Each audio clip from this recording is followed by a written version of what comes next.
No vídeo de hoje você vai conhecer 3 histórias reais e assustadoras do Ártico que mostram como encontros com ursos polares podem se tornar fatais em segundos. Prepare-se para entender por que a experiência não significa nada diante desse predador. Número 1. A fotógrafa que ignorou todos os sinais. Era dia 15 de julho de 2016. Em uma região extremamente remota de Svalbard, na Noruega, o sol da meia-noite permanecia baixo no horizonte, criando uma iluminação constante, suave e quase surreal, que se espalhava por toda a paisagem gelada. A luz refletia nas rochas úmidas da costa e nas placas de gelo que flutuavam lentamente pelo Oceano Ártico, formando um cenário silencioso e aparentemente tranquilo, mas profundamente enganoso. Por volta de 2h30 da manhã, o ambiente parecia calmo demais para representar qualquer perigo imediato. O único som perceptível era o das ondas quebrando contra o gelo, ecoando de forma leve e ritmada, reforçando ainda mais a falsa sensação de segurança naquele lugar isolado. Daphne Voss, de 24 anos, era uma fotógrafa freelancer especializada em vida selvagem, natural de Denver. Ela havia viajado até Svalbard, acompanhada de seu namorado, Jasper, com o objetivo de documentar a fauna ártica durante o curto e precioso período de verão, quando a atividade animal se torna mais intensa. Apesar de ser sua primeira expedição em território habitado por ursos polares, Daphne já possuía experiência relevante fotografando ursos negros nas áreas selvagens do Colorado. Seu portfólio incluía trabalhos publicados em diversas revistas de natureza, e ela havia construído uma reputação baseada na coragem, ou imprudência, de se aproximar bastante dos animais para capturar imagens impactantes e dramáticas. Ela possuía todas as autorizações legais exigidas para a viagem e havia participado do treinamento obrigatório de segurança, exigido para qualquer visitante que pretendesse circular fora das áreas habitadas de Svalbard. Ainda assim, conhecer as regras não significa necessariamente respeitá-las na prática. O casal montou seu acampamento próximo à linha costeira, seguindo as regulamentações locais que exigiam o porte constante de equipamentos de proteção contra ursos fora das zonas seguras. Entre esses equipamentos estavam rifles e dispositivos de dissuasão, considerados essenciais naquela região. As autoridades locais haviam alertado claramente sobre a presença de um jovem urso polar macho nas proximidades. O animal havia sido visto dias antes se alimentando de carcaças de focas ao longo da costa, o que indicava atividade recente e constante na área. Na manhã da sessão de fotos, Jasper insistiu de forma firme para que Daphne levasse o rifle. No entanto, ela descartou completamente a preocupação, argumentando que o sinalizador que carregava seria suficiente para um ensaio rápido, que não deveria durar mais que 30 minutos. Essa decisão não foi apenas arriscada, foi uma violação direta das normas de segurança de Svalbard, algo que posteriormente seria destacado pelas autoridades durante a investigação. Avisos espalhados pela região deixavam claro, de forma inequívoca, o uso de proteção contra ursos era obrigatório fora das áreas habitadas, com ênfase especial no comportamento imprevisível de machos jovens. Na noite anterior, o casal havia encontrado o corpo parcialmente devorado de uma foca a aproximadamente 90 metros do acampamento. Esse era um sinal claro e recente da presença ativa de um predador na área. Além disso, marcas frescas de pegadas na lama da costa indicavam que o urso havia passado por ali dentro das últimas 24 horas. Mesmo diante de todos esses sinais evidentes, Daphne manteve sua confiança. Ela acreditava que sua experiência anterior com animais perigosos em outros ambientes seria suficiente para lidar com qualquer situação inesperada. Naquela manhã, a neblina criava condições ideais para a fotografia, suavizando a luz e adicionando profundidade às imagens. No entanto, essa mesma neblina também oferecia cobertura perfeita para predadores se aproximarem sem serem detectados. Ursos polares machos jovens, com idades entre 2 e 5 anos, representam um tipo específico de risco.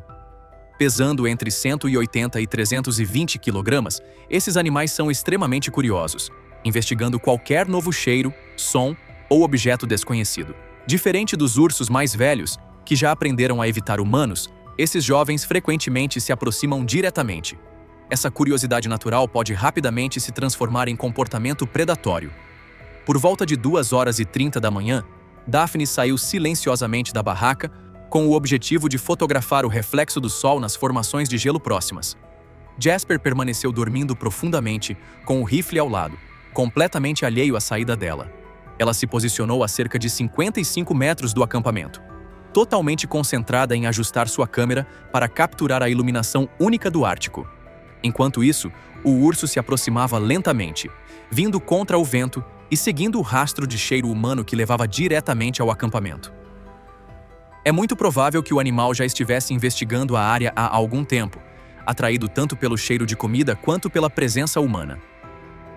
Daphne só percebeu o movimento quando a silhueta do urso surgiu gradualmente através da neblina, a aproximadamente 15 metros de distância. A aproximação havia sido quase completamente silenciosa. Ela rapidamente levou a mão ao sinalizador preso ao cinto. O urso fez uma breve pausa, orientando-se em direção a ela antes de continuar avançando. Daphne disparou o sinalizador diretamente na direção do animal. O clarão intenso e o som repentino fizeram o urso recuar alguns passos, desaparecendo temporariamente na neblina. Mas o efeito foi apenas momentâneo. Após uma curta pausa, o urso retomou o avanço, agora com menos hesitação e mais determinação. Jasper acordou com o grito desesperado de Daphne. Em um movimento instintivo, pegou o rifle e saiu correndo da barraca, vestindo apenas roupas íntimas e botas.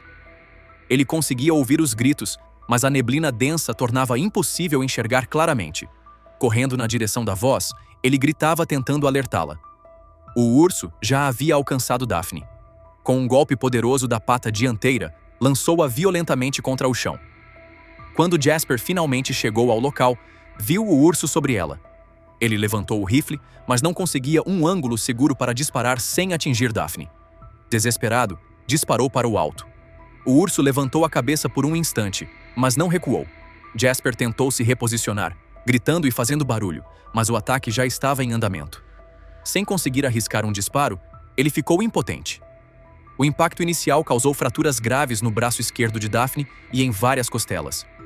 O peso do animal a imobilizou completamente. O urso começou a morder a região do tronco e da cabeça, causando ferimentos severos. Jasper continuava tentando distrair o animal, disparando e gritando. Mas nada funcionava. Os gritos de Daphne foram diminuindo gradualmente, à medida que a perda de sangue e o choque se intensificavam, até que cessaram completamente. O urso continuou se alimentando. Somente quando o animal se afastou, Jasper conseguiu se aproximar. Tremendo, ele ativou o comunicador via satélite. Após várias tentativas, conseguiu contato. O resgate demorou horas. Quando a equipe chegou, encontrou a câmera intacta. As últimas fotos mostravam o urso se aproximando, passo a passo, um registro final do momento em que a curiosidade se transformou em morte. A tragédia deixou uma mensagem clara. No Ártico, confiança excessiva pode ser fatal. Número 2. O caçador que subestimou um predador ferido. Era dia 22 de abril de 2015, na região do Mar de Beaufort, localizada ao norte de Nunavut, no Canadá. As temperaturas típicas do final da primavera ártica permaneciam em torno de -7 graus Celsius, criando um ambiente extremamente frio, porém relativamente estável para aquela época do ano. A luz natural começava a diminuir gradualmente, dando lugar ao longo e característico crepúsculo do Ártico, onde o dia parece nunca terminar completamente. A paisagem ao redor era vasta, aberta e implacável. Um deserto congelado que se estendia por quilômetros em todas as direções, interrompido apenas por elevações de gelo e placas deslocadas pelas tempestades intensas do inverno. Não havia árvores, abrigo ou qualquer tipo de proteção natural. Apenas gelo, vento e silêncio. Tate Kruger, de 41 anos, era um caçador experiente vindo do sul do Canadá. Ele participava daquela expedição sob um acordo formal com um detentor de licença Inuit, o que tornava a atividade legal dentro das rígidas regulamentações locais de caça ao urso polar. Durante mais de 20 anos, Tate havia dedicado grande parte de sua vida à caça esportiva em diferentes regiões da América do Norte. Seu histórico incluía encontros bem-sucedidos com animais considerados perigosos, como ursos pardos no Alasca, ursos negros em Montana e grandes alces nas regiões montanhosas do Colorado. Seu histórico alimentava uma confiança sólida, talvez excessiva. Apesar de toda essa experiência, havia um detalhe crucial. Ele nunca havia caçado um urso polar antes. Essa expedição representava não apenas um novo desafio, mas também o ápice de sua trajetória como caçador. Era um objetivo antigo, planejado ao longo de anos, que exigiu investimento financeiro elevado, além de toda uma logística complexa, envolvendo guias especializados e permissões legais. Ao seu lado estava Ezequiel, seu guia local. Com 15 anos de experiência direta na região ártica, Ezequiel era conhecido entre outros caçadores por sua postura extremamente cautelosa, principalmente quando lidava com grandes predadores. Eles operavam como uma equipe de 2 homens, seguindo métodos tradicionais que haviam sido utilizados por gerações pelos povos Inuit. No entanto, havia um fator crítico que não podia ser ignorado: o clima. As condições meteorológicas estavam piorando rapidamente. O vento ganhava intensidade e a neve começava a cair com mais força, reduzindo significativamente a visibilidade e tornando qualquer tentativa de disparo preciso muito mais difícil. Ezequiel já havia percebido outro sinal preocupante. Nas semanas anteriores, diversos relatos indicavam um aumento incomum no comportamento agressivo de ursos polares na região. Outros grupos de caça haviam reportado encontros perigosos, incluindo a presença de um grande macho que havia abatido várias focas e armazenado suas carcaças.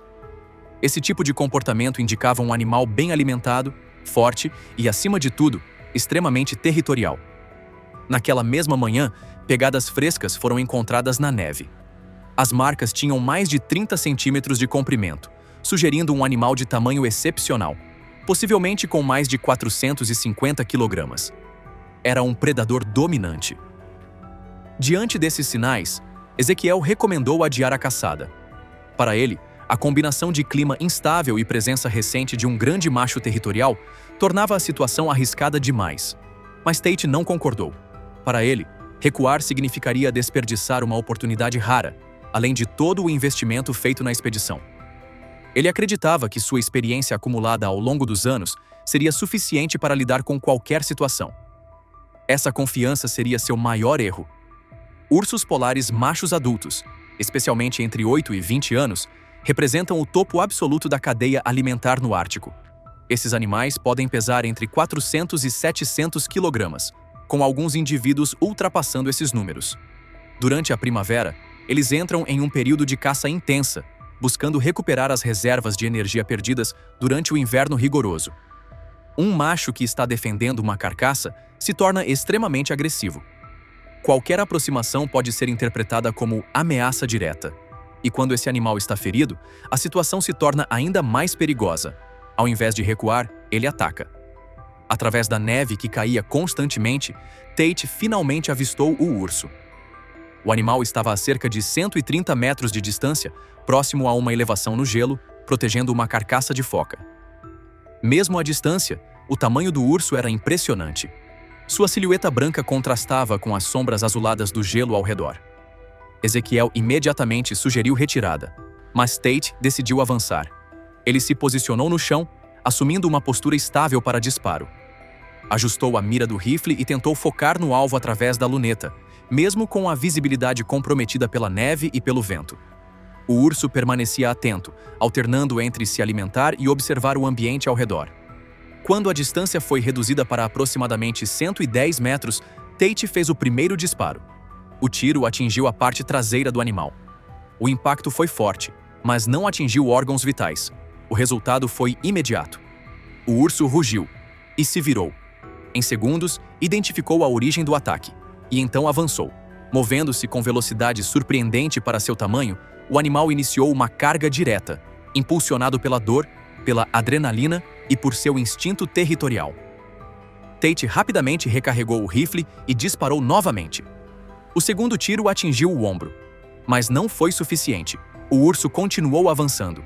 Ezequiel também disparou de sua posição lateral, mas as condições dificultavam qualquer precisão. O animal não parou. A distância desapareceu em segundos. Quando alcançou Tate, o impacto foi devastador. Com um único golpe de pata, o lançou ao chão com força brutal. O rifle foi arremessado para longe.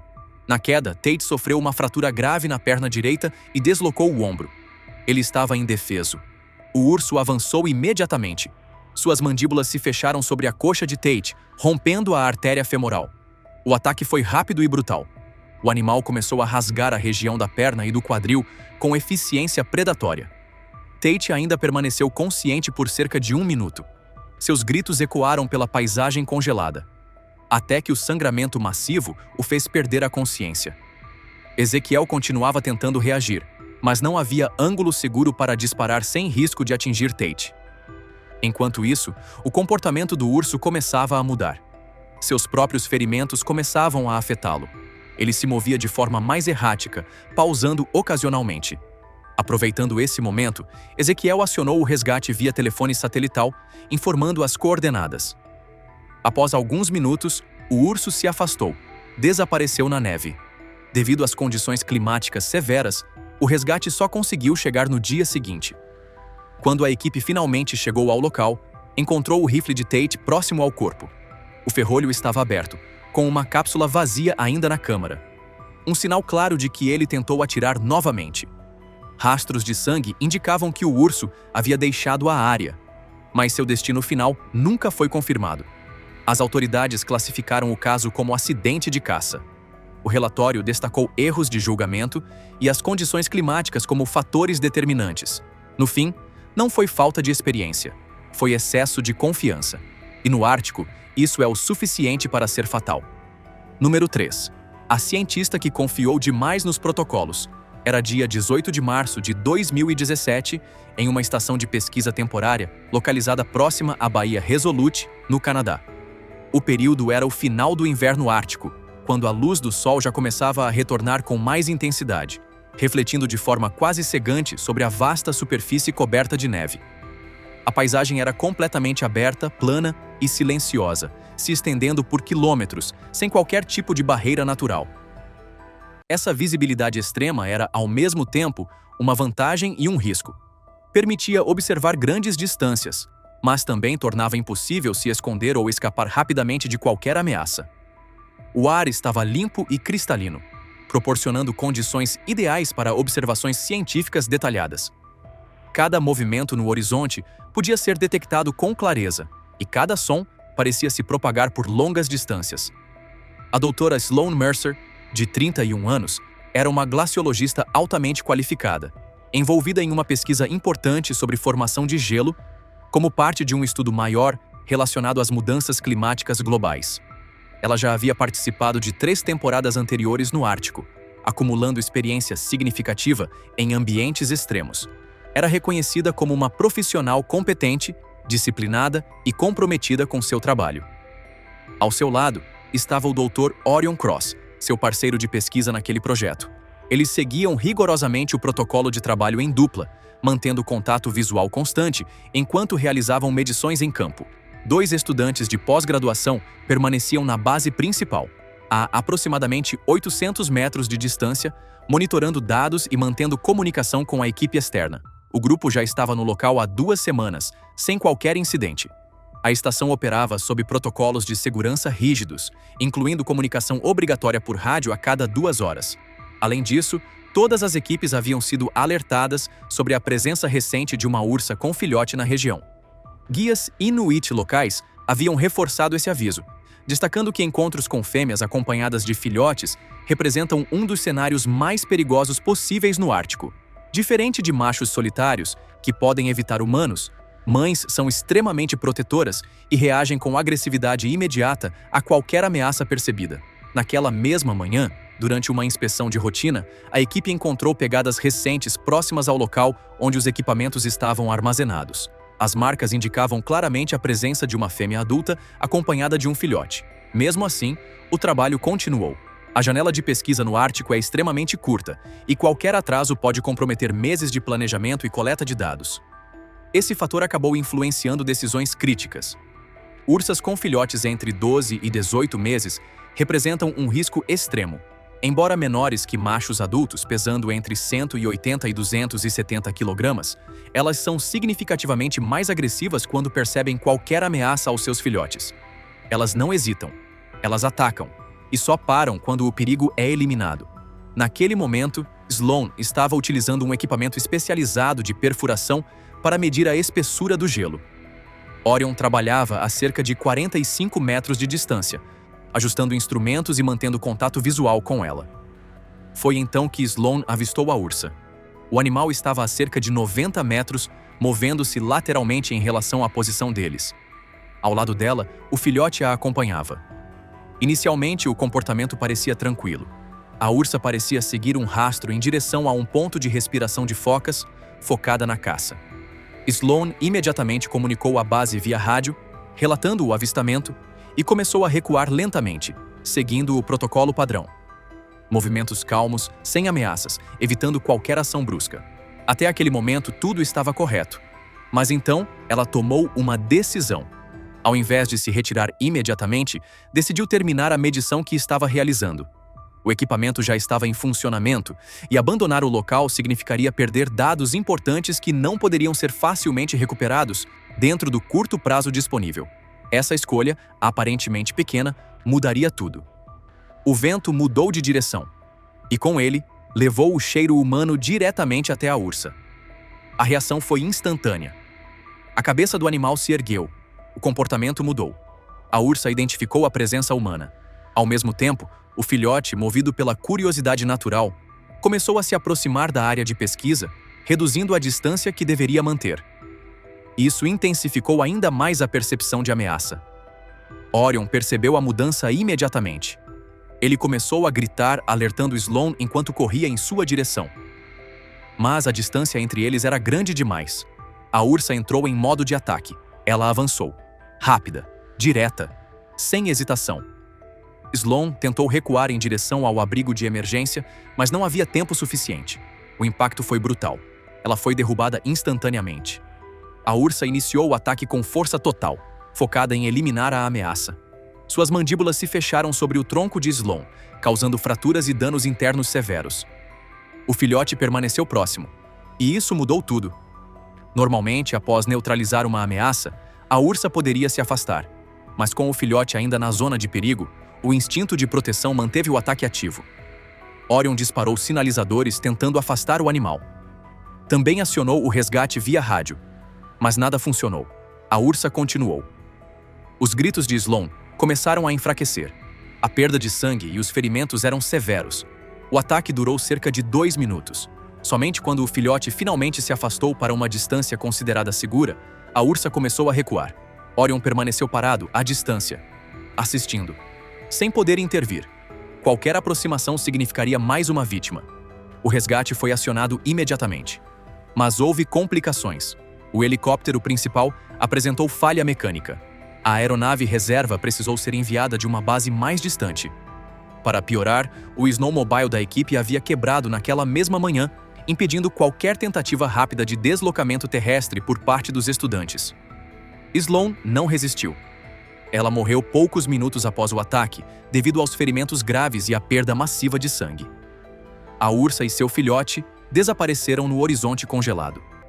Quando a equipe de resgate finalmente chegou, mais de 1 hora depois, encontrou uma cena silenciosa. O equipamento de perfuração ainda estava em funcionamento. Continuava coletando dados automaticamente. As anotações de Sloane estavam espalhadas pelo gelo. Registros detalhados que, posteriormente, contribuiriam para estudos importantes sobre o clima. A investigação concluiu que os protocolos de segurança estavam corretos, mas não foram seguidos no momento crítico. A decisão de continuar trabalhando, mesmo após o avistamento do urso, foi determinante. A estação foi temporariamente fechada. Novas medidas foram implementadas. Entre elas, uma regra clara e absoluta. Ao avistar um urso, todo o equipamento deve ser abandonado imediatamente, sem exceções, porque no Ártico, um único erro é suficiente. E essas foram 3 histórias reais que mostram uma verdade brutal. No Ártico, não existe margem para erro. Não importa sua experiência, seu preparo ou sua confiança, quando você está diante do predador mais poderoso do planeta, qualquer decisão errada pode ser a última. Se essas histórias te fizeram refletir, deixa o like, se inscreve no canal e ativa o sino, porque aqui, cada vídeo é um lembrete de até onde a natureza pode ir. E me diz nos comentários, você teria feito algo diferente em alguma dessas situações? Se tiver gostado do vídeo, deixe seu like e inscreva-se em nosso canal para acompanhar todas as novidades. Continue por aqui e assista a mais vídeos clicando em um desses vídeos que estão aparecendo na sua tela. Cuidem-se, amigos!